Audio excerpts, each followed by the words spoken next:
They left her there to die, because she wouldn't give in to the sheriff's brother.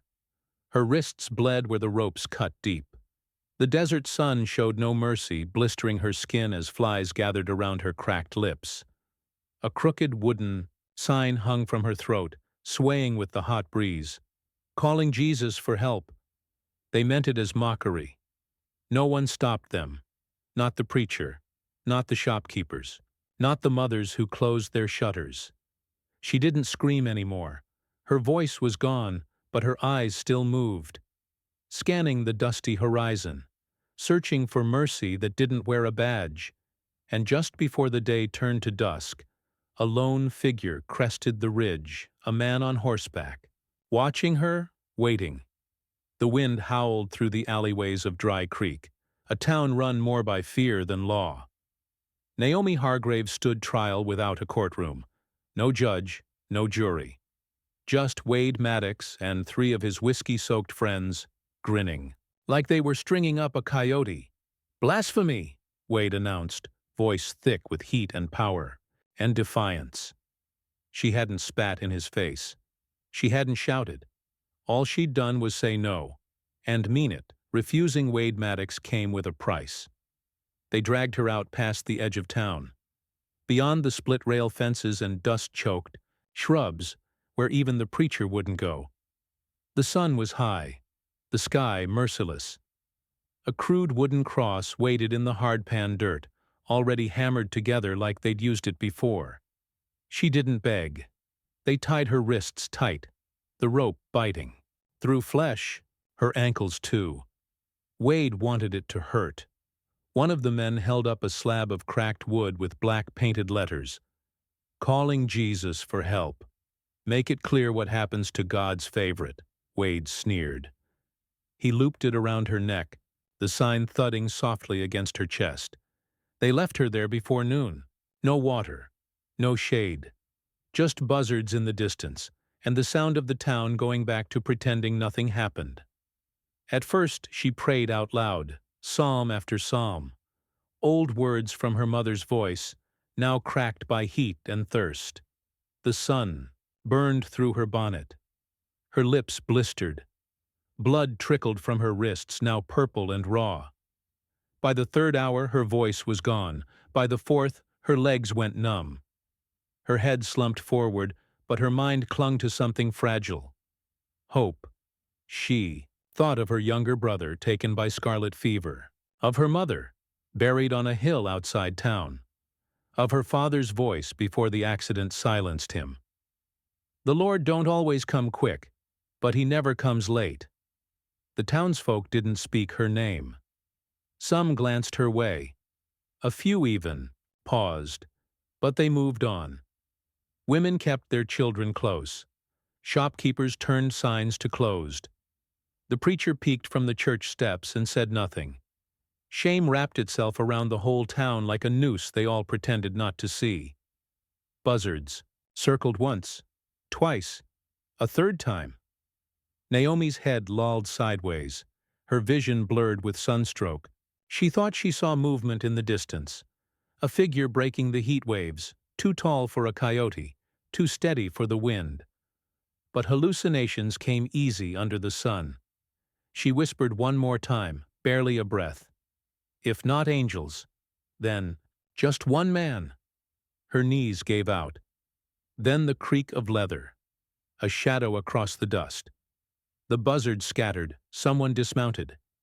Boots stepped slowly into view, spurs silent in the sand. A tall man in a long coat stood before her, his face half hidden beneath a wide-brimmed hat. He didn't speak. He just looked at her. Not with pity, not with disgust, just saw her. The man didn't speak right away. Ronan Calloway studied, the woman tied to the cross like a man reading a grave marker. Slow, deliberate, almost reverent. Her lips were cracked open. Her eyes barely flickered. The sign hung limp against her chest. The words faded from dust and sweat. Calling Jesus for help. He exhaled sharply through his nose, then reached for his knife. The townsfolk had gathered again, watching from a safe distance. No one stepped forward. just whispers behind curtains and the occasional shake of a head. Ronan didn't glance their way, not once. The ropes sliced free. Her body went limp. He caught her before she hit the ground. She awoke to the scent of something, warm, coffee maybe. A quiet fire crackled nearby, and the wind howled against thick log walls. For a moment she thought she'd died and God had sent her to a ranch instead of heaven. Then she moved, and the pain screamed through her joints.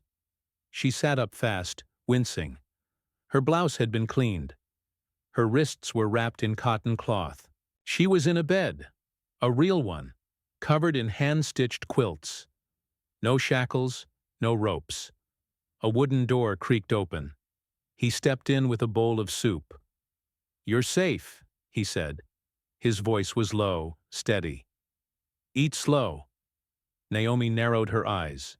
"Where am I?" "Callaway Ranch, about 8 miles west of Dry Creek." She didn't take the bowl. He placed it on the nightstand. "You were near gone, would have been by sundown." "You one of them?" "No," he said, sitting on a chair by the fire. "I don't work for Wade Maddox, haven't worked for anyone. In a long time." She eyed him again. A broad-shouldered man with hard lines in his face. Grizzled beard. A faint scar running from temple to jaw. He looked like someone who'd lost more than most. Over the next few days, Naomi stayed quiet, watched everything. Every door, every movement. The walls were lined with books, most unread. A gun rested on the mantel, never touched. She caught him outside sometimes, splitting wood with controlled fury. He cooked simple meals. Never sat. Too close. Never asked questions. At night she prayed aloud. Soft whispers, mostly for herself. Sometimes for him. He never interrupted, just stared into the fire like it held all the answers he didn't believe in. 3 nights in, during a dinner she barely touched, Naomi broke the silence. "Why'd you help me?" Ronan didn't look up. "Didn't like what I saw? That simple?" "No," he said. "Not simple at all." He stood, pacing to the fire. For a long time he didn't speak. Then he said, almost like confessing to the smoke, "I used to wear a badge. Years back. In Montana territory." She blinked. "Mob took my wife. Said she helped a cattle thief escape. Wasn't true. I knew it. But I was too slow. Too careful. They didn't wait." He stared at the flames. "I caught 5 of 'em. Hunted the rest. By the time it was done, there weren't no badge left in me." Naomi didn't say anything. Just watched the way his shoulders tensed like he was still carrying every coffin himself. The next evening she sat on the porch. Sunset poured gold over the hills. Ronan brought coffee. Sat on the steps. After a long stretch of silence, he finally said, "You pray a lot." She looked at him. "It's what I know." "Does it help?" "Sometimes," she said. "Sometimes it's like talking to someone behind a locked door. But I keep knocking anyway." He was quiet again. Then, almost under his breath, like it slipped out, "Ain't no God where we come from. Just men who pretend they are." Naomi's eyes didn't waver. She set her cup down, turned toward him. "Then maybe that's why he sent someone who doesn't pretend." Ronan looked at her, the fire from the lantern catching the storm in his eyes, and for the first time since he cut her down, he looked unsure of what to say. The news traveled faster than a prairie fire. Naomi Hargrave was alive. Whispers slithered through the saloons and stores of Dry Creek. The woman they'd left to die, the one hanging on that cross with nothing but blood and faith, had been seen riding beside a man in a long coat. No one wanted to say his name, but they all knew it. Ronan Callaway. Wade Maddox heard it by morning. He slammed his whiskey glass against the wall, the shards glinting like shattered pride. "She should be dead," he growled. "You said she was done." His men glanced away.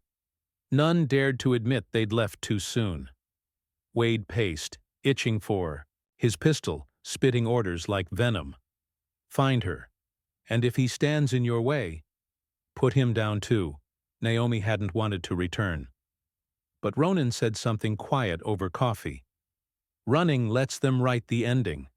So they went back, not to make a scene. Not at first, just to walk down the street without hiding. To see if Dry Creek would blink. It did. Shopkeepers froze mid-sale. The tailor's needle stopped halfway through a hem. Children stared wide-eyed. And Naomi walked through them all with her spine straight, the scars still pink on her wrists. Atway. The general store, the blacksmith's wife stepped forward. Just a pace. I'm sorry, she whispered, eyes brimming. Naomi nodded. That was all. At the church, the preacher came outside. His hands shook. I should have said something, he muttered. I feared.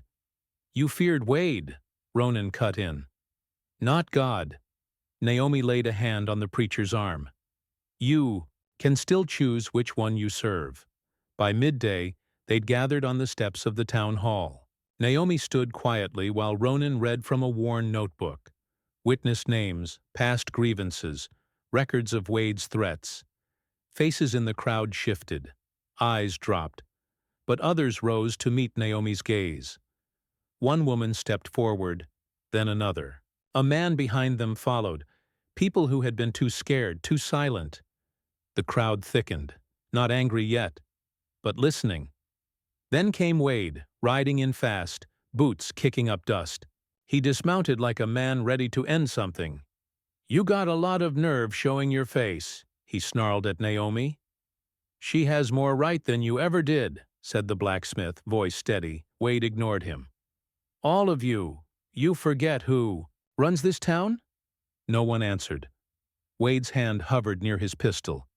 You lying, Bible-thumping? Naomi stepped forward. Not angry, not shaking. Her voice calm, clear, and sharp as flint. You strung me up because I wouldn't lay down for you. You called it justice. You called it blasphemy. She turned to the crowd. Ask yourselves, if God was watching, who do you think he saw? Wade snapped. He went for his gun. But Ronan had already drawn. Faster, cleaner. The bullet hit Wade's hand, sending the pistol flying. Wade screamed, cradling his wrist as he dropped to his knees in the dust. Gasps echoed down the street. Ronan holstered his weapon. Next time, I don't aim low. The sheriff, Wade's own brother, pushed through the crowd. But he didn't draw. He looked at Naomi, then at the people now gathering behind her. He stepped back. I'm no lawman anymore, he muttered. Not after this. And just like that, the power shifted. They locked Wade in his own jail that evening. Naomi sat on the porch of the sheriff's office, legs pulled up beneath her, watching the sun dip behind the chapel. Beside her, Ronan leaned against a post, chewing a toothpick like nothing much had happened. She said, I never thanked. You? He nodded. Didn't do it for thanks. I know. Pause. I did it for the ones who weren't there to help her, he said softly. The ones I still see when I close my eyes. Naomi turned her face toward the dying sun. They'd be proud you showed up now. Dry Creek was quieter now, with Wade Maddox locked behind the very bars he once threatened others with, and his brother having walked away from the badge. The town shifted. Not overnight, not loudly, but like the slow thaw after a harsh winter. Naomi didn't stay in town. She could have. Folks offered. The preacher even cleared the front pew for her every Sunday, but she chose Callaway Ranch. The cabin was rough-hewn, perched between rolling hills and wide skies. Naomi helped tend to the garden, patched up old quilts, milked goats, cleaned out the smokehouse while Ronan cut fence posts. It wasn't spoken aloud, but something had settled between them. Something wordless, like the hush after a storm that hadn't claimed you. At night she'd hum near the fire. Soft hymns, half-remembered. Ronan would sit with his back to the wall, a tin cup in his hands, saying nothing, but never leaving. One morning, she found a cross. It wasn't like the one she'd been bound to. This one was smaller, carved with care, set gently in the earth, just beyond the fence line. There was no rope, no shame, just two words burned into the wood with a branding iron, still standing. She stared at it for a long time. Later that week, she brought a plank of cedar out to the same spot and knelt beside it. With sandpaper, oil, and bare fingers, she shaped a second cross, not a symbol of suffering, but of reclamation. She worked, slow, no rush, no anger. When she was done, she used Ronan's knife to carve a message deep into the grain. I called, and someone answered. She didn't cry.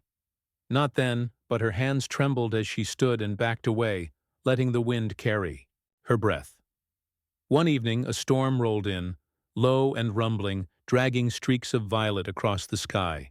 Ronan was patching a barn hinge when he looked up and saw her standing barefoot in the rain. He came over without a word, stood beside her. Naomi said, "Do you believe in God yet?"